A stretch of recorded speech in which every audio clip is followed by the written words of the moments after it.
नमस्कार, आप जुड़ चुके हैं दैनिक शिव टाइम्स से। मैं रश्मि शर्मा, कैमरामैन शुभम भगत के साथ। जम्मू जिसे मंदिरों का शहर कहा जाता है, दूर दूर से हमारे यात्री, हमारे श्रद्धालु आते रहे, कहीं ना कहीं आकर्षण का माध्यम भी लगातार जब से हम देखते आए हैं, काफी बार हमने अपनी जनता के समक्ष भी रखा कि गोली कांड आम हो चुके हैं। कोई भी गोली उठाता है और कहीं भी दागने शुरू कर देता है। आखिर इस तरह के हालात पहले नहीं थे जम्मू में, और लगातार गोली कांड होने से कहीं ना कहीं हम ये कहेंगे चुनौतीपूर्ण स्थितियां सामने, और कहीं ना कहीं जम्मू कश्मीर पुलिस के आगे एक बहुत बड़ा यूं कहे कि चुनौती खड़ी हो गई है। 2 दिन पहले जो कि पॉश एरिया गांधीनगर बिजनेसमैन नागर सिंह जी के घर के बाहर गोली कांड होता है। इस विषय में बात करने हमारे साथ जुड़ चुके हैं उन्हीं के घर के सदस्य। इनका नाम जानते हैं, अगर जानते हैं पूरा वाकया क्या था। जी सर, आपका नाम?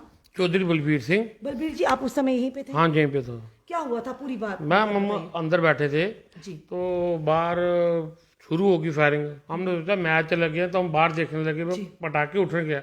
जब हम बाहर आए तो ऑलरेडी फायरिंग वहाँ से 4-5 आदमी चला रहे थे। जी। हाँ, आपके क्या लगते हैं नागर सिंह जी? मेरे चाचा जी है। चाचा जी लगते हैं। हाँ। तो यहाँ पे सीसीटीवी फुटेज है? हाँ, सब है, सीसी फुटेज है। इसमें जो लोगों ने गोलियां चलाई हैं उनकी पूरी फुटेज में आया हम? हाँ, फुटेज में है। तो जब आप बाहर निकले तो क्या देखा आपने? फिर वो चले गए थे। गोलियां कहाँ लगी? गाड़ी में गेट पे लगी है, गाड़ी पे लगी है। मेरी गाड़ी बाहर खड़ी थी। कितनी गोलियां सर लगी हैं? मैम, एक तो नोवा को लगी है, एक BMW गाड़ी को लगी है। तो भाई बाकी उन्होंने गेट पे फायर की है। जी। क्या आपको क्या कारण रहा होगा इस तरह की गोलियां दागने का, या किसी के घर में भी आकर इस तरह की गतिविधियां करने का? तो मैं पुलिस वाले ने इसको देखना चाहिए अब। जी। क्या कोई इस तरह की रंजिश या कभी ऐसी कोई बात कोई उन लोगों रंजिश के नहीं, साथ? कुछ नहीं हमारी उन लोगों कोई को आप रंजिश जानते हैं उनके साथ? नहीं, हम नहीं जानते उनको। जानते नहीं, पर सीसीटीवी में पूरा आया। सीसीटीवी उसमें फोटो आई है। उसके बाद क्या हुआ? आपने पुलिस को तुरंत हाँ, पुलिस को हमने तुरंत फोन किया, पुलिस आई, पुलिस ने बात किया तो गोली देखी उन्होंने लगी बस। उस समय नागर सिंह जी कहाँ थे? वो गए थे कि वो कहीं, वो घर पर प्रेजेंट नहीं थे, यानी आप थे, आपके अब चाचा के घर में थे। हाँ, हम चाचा जी के घर थे। तो क्या पुलिस अब क्या कहती, किस तरह की कार्रवाई अब की? कार्रवाई कर रहे हैं, पुलिस देखते हैं। जी। अभी क्योंकि तो कल हमारी एसएसपी जम्मू जो कि चंदन कोहली जी से, उनसे भी बात हुई, तो उन्होंने कहा जो गोली कांड हुआ है 2 दिन पहले गांधीनगर में, पूरी सतर्कता बरती जा रही है और जो कल्प्रिट इसके पीछे उनको जरूर उनके ऊपर कार्रवाई होगी अगर जो लोग इसमें दोषी पाए जाते हैं। पर क्या कहेंगे बलबीर जी, पहले ऐसा जम्मू में देखने को नहीं मिलता था। अब लोगों ने एक मजाक समझ लिया, गोली को ऐसे सोचते हैं जैसे पटाखे के तौर पर यूज करते हैं। किसी के घर में जाके किसी तरह भी लोगों में दहशत क्रिएट करने की कोशिश करते हैं। क्या कहना चाहेंगे इसके बारे में? अब गवर्नमेंट को देखना चाहिए, इसको पुलिस ने इंक्वायरी करे, देखे कौन आदमी है पीछे, कौन ऐसा काम कर रहे हैं। तो अब पुलिस को रिपोर्ट कीजिए, देखो क्या आता है, उसका रिस्पॉन्स क्या आता है। जी बिल्कुल। दर्शकों, ये थे बलबीर सिंह जी, जो इनके नागर सिंह जी इनके चाचा जी लगते हैं। हम कोशिश करते हैं अभी नागर सिंह जी से भी आपके रूप में जुड़ चुके हैं। नागर सिंह जी की जिनकी घर के बाहर 2 दिन पहले गोलियों से दागा गया, उनके गेट पर, इनोवा गाड़ी पर भी गोलियां दागी गई, और जो कि सीसीटीवी फुटेज में साफ आया कि किन लोगों ने गोलियां दागी हैं। चलिए, नागर सिंह जी भी इस समय मौजूद है, जानते हैं इनसे भी। जी सर, क्या कहना चाहेंगे आप?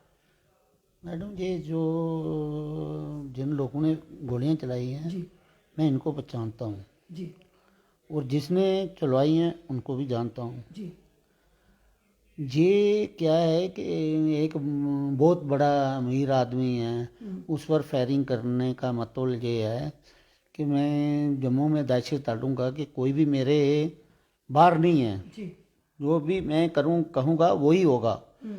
वो है राहिल सिंह, जेल में है। ओके। वो क्यों कि वो उसने किया, ये प्लानिंग उसकी है। उसने उसके बंधु ने फ़ोन करके हमें ये बोला है। उसके बाद एक एप्लीकेशन दी है हमने। ये कब दी थी एप्लीकेशन सर? तकरीबन 20-25 दिन के पहले पहले आपने ऑलरेडी दे दी थी? दे दी एप्लीकेशन, डीसी को भी दी क्योंकि है। आपको लगा था कुछ ऐसा होने वाला है सर? हाँ, फ़ोन किया था उन्होंने कि हम मारेंगे आपको। अच्छा जी। टेलीफोनिकली आपसे बात की? टेलीफोन, ब्रदर के फ़ोन पर फ़ोन आया था। वो सारा हमने उनको बता दिया, फ़ोटो भी उनको दे दी। जी।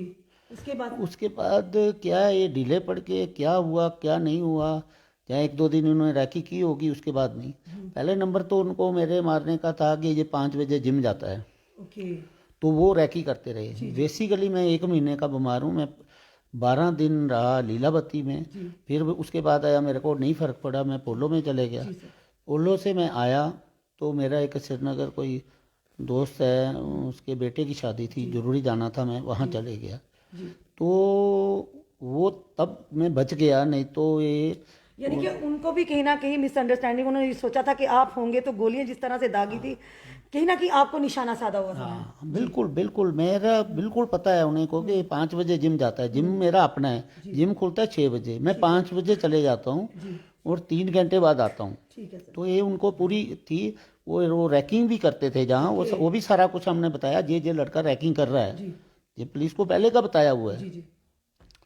तो फिर इस पर अगर पहले का बताया था, फिर कार्रवाई क्यों नहीं हुई अभी, उस चीज को क्यों नहीं खंगाला तो गया? मैं तो आपको क्योंकि इस चीज में किसी की जान भी जा सकती थी। ये तो इन्होंने देखना है क्या किया नहीं किया, पूछताछ की नहीं की, ये तो मैं नहीं बता सकता, क्योंकि मैं तो बेसिकली आपको बता रहा हूँ कि बीमार था मैं, कभी उधर कभी पोलो में, तो अभी भी मेरी हालत जो है सही नहीं है। बेसिकली मेरे फेफड़े कुछ ख़त्म हो गए हैं, कुछ प्रॉब्लम है, पता नहीं क्या कुछ हुआ है, कोई ऐसा जो कोई उनसे सर रंजिश या कुछ इस तरह की कोई बात नहीं, कोई रंजिश नहीं है। तो फिर क्यों इस तरह से इतना बड़ा यानी कि किसी की घर गोलियां दागना बहुत बड़ी बात है सर। वो बात ये है कि वो गोलियां क्यों डाली, वो केस जो था मेरे बेटे के साथ वो भी था। जी जी। हम लोग थे छोटे से केस में, वो केस में 1.5 साल की सज़ा भी हो सकती थी, मगर हमने 6 साल काटे। उस केस में तो कोर्ट ने बरी करना था कि विटनेस नहीं, कोर्ट ने बरी कर दिया। इसको लगता है कि मेरे को सज़ा इन्होंने कराई है। जी। तो उस वो रंजिश रख के ऐसा कर मेरे को मेरा अपना सोचना है ये है। जी। बाकी दूसरा नंबर गराई करते हैं जम्मू में से, जो जितने अमीर आदमी हैं गराई करते हैं, पैसा इकट्ठा करते हैं, वो अंदर से मैसेज भेजते हैं इन लड़कों को, उधर से पैसे लो। एक बंदे के हाथ काटे हुए हैं, वो अमृतसर पड़ा हुआ है, पुलिस को पता ही कुछ नहीं है इधर कि क्या हो रहा है क्या नहीं हो रहा, और कौन कौन पैसे दे रहा है। बिल्कुल सर। कि माहौल इस तरह का जिस तरह से का जम्मू में अब लगातार सर देख रहे हैं, गोली कांड अब आम हो गए हैं, कोई भी गोलियां उठाता दागना शुरू कर देता है। इस पर बड़ा ही जरूरी है अंकुश लगाना सर। वो तो ये पुलिस का काम है, हम नहीं कह सकते कि करें या नहीं करें, वो इनकी मर्जी है कैसे करना है कैसे नहीं करना। क्योंकि आपका जो एरिया है, पॉश एरिया, यहाँ पे काफ़ी लोग जो रसूखदार लोग भी रहते हैं, मिनिस्टर भी, यहाँ मिनिस्टर्स भी रहते हैं, एक्स मिनिस्टर जी जो होंगे, और काफ़ी इंटेलेक्चुअल लोग भी यहाँ रहते हैं। तो इस तरह से उस एरिया में आकर बड़ी ही हिम्मत का काम है कि जो गोलियां दागना, इवन के पता भी होने के बावजूद कि CCTV कैमराज भी हैं। देखो मैं इधर जो मेरा है, मैं 2 साल से जहाँ भी नहीं हूँ, जम्मू में घर पे रहता ही नहीं, एक दिन रहता हूँ, कभी बम्बे कभी दिल्ली कभी रामबन। ये आप लोगों को पता होगा, जब का मुझे नेशनल हाईवे का काम मिला है अभी तक मैं एक साल में 250 करोड़ की पेमेंट ले चुका हूँ, 250 करोड़ की पेमेंट ले चुका हूँ। मतलब कि इतना फास्ट मैंने नेशनल हाईवे का काम किया। और मैं एक बिजनेसमैन आदमी हूँ, मैं किसी के साथ मिलना नहीं, किसी शादी में नहीं जाता, किसी में कोई कहे, कोई जम्मू का बंदा कोई कहे किसी के घर मैंने नागर सिंह को देखा, काम से मतलब है सर। मैं सिर्फ दफ्तर, जिस दिन आया दफ्तर, जहाँ फिर अपने काम पर, यहाँ तक कि बच्चों को भी टाइम नहीं दे पाता हूँ। जी। तो क्या कहना चाहेंगे हमारे माध्यम से यहाँ के पुलिस के आला अधिकारियों को, यहाँ की जनता को क्या कहना चाहेंगे सर? उन लोगों को पकड़कर बेसिकली पूरी पीछे जाना चाहिए कि कहाँ से ये चीज़ चली है, कौन आदमी इनको गराई करने के लिए बोल रहा है, कौन आदमी इनको वेपन दे रहा है, कौन आदमी ये कर रहा है। पहले इन्होंने गोलमा इधर अपना एक जीवल के पुल के रोआली सर क्या नाम नहीं, चौक, विक्रम चौक एक सरदार पर गोली चलाई थी, वो भी पर्चा लगा था, राजा लड़का सरदार, उस पर पहले भी पर्चा लगा था, उससे भी इन्होंने गोली चलाई थी। उसके बाद भी ये तो पता ही नहीं चल रहा पुलिस को क्या करते हैं क्या नहीं। चंडीगढ़ इन्होंने फ्लैट लिया है, वहाँ रहते हैं, जाकर इधर करके उधर चले जाते हैं। तो माँ बाप कहते हैं जी नहीं, पता ही नहीं हमारा बेटा कहाँ रहता है। तो वो चीज़ें हैं जो पुलिस ने ब्रीकी में जाना चाहिए, ब्रीकी में कि ये कहाँ कहाँ से पैसा इकट्ठा किया इन्होंने, कैसे इकट्ठा किया, किसके नाम से इकट्ठा किया, जिस नाम से, देखो ये पीछे तक जाना चाहिए। मैं इन चीज़ों की पूरी नॉलेज रखता हूँ, क्योंकि हर चीज़ के पीछे तक नहीं जाओगे, ये बंदे पकड़े, इनकी कल बेल हो जाएगी। आपको ये चीज़ पता होना चाहिए कि जो अमीर लोग हैं उनसे दाड़े से जो पैसे ले रहे हैं वो पीछे कौन है। बिल्कुल, पीछे उनका सरबराह कौन है, हाँ, सरगना कौन है। जब तक वो चीज़ नहीं पता चलेगी तो ऐसे पुलिस कहेगी मैं पकड़ कर छोड़ दिया, उसका तो कोई मतलब नहीं। या अंदर भी कर देंगे कोई मतलब नहीं। मतलब ये है कि उसको वहां तक जाना है कि वो आदमी कौन है जो पीछे से लीड कर रहा है इनको कि फलाने आदमी से पैसे लाओ, फलाने आदमी को गोली मार दो, फलाने आदमी को ये करो। ये तो नशा करने वाले बंदे हैं और ये पैसे इनको दिए, जहाँ से मर्जी ये पैसे ले आएंगे, जाकर रिवॉल्वर दिखाकर किसी को गोली मार देंगे। बिल्कुल सही सर।